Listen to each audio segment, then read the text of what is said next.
So you know how like during the Civil War, it was already known that like the Union was coming. Like they had the Confederates had like a little bit of time to get their shit together before the Union came to not just free the slaves but also arrest any Confederate soldier. In response to that news, did you know that Confederate soldiers? I don't like calling them soldiers. We're gonna call them bitches. I'm just playing. No, did you know Confederate soldiers burnt down multiple, damn near whole ass cities so that Union soldiers aren't able to use any of the resources? Not to mention, they burned a lot of libraries. What's not known about like Black history, American history is they like to document for sure, definitely. There was always documentation going down.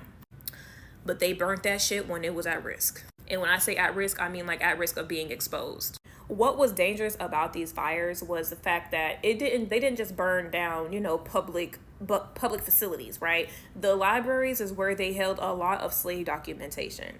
So when it comes down to like me wanting to find out, me being a descendant of slaves, wanting to find out my genealogy and where exactly my family was brought from and who I was brought here with, and what the first wanting to know more about my family's inception in this country was completely burned down.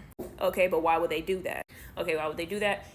Do you know how dangerous it would be for me, a free Black woman, right? To have the right to go after the plantation owners and the family that owned my family. Do you know how powerful I would be if I had the right to actually go claim the land that my family, this is a fact, that my family owns in North and South Carolina, beachfront land, by the way, but I have no proof except for a last name? That is why they burned these documents. This isn't the only time in history that documentation, specifically literature, like libraries, were burned down, because that is a great way to just, it's gone into thin air, never happened.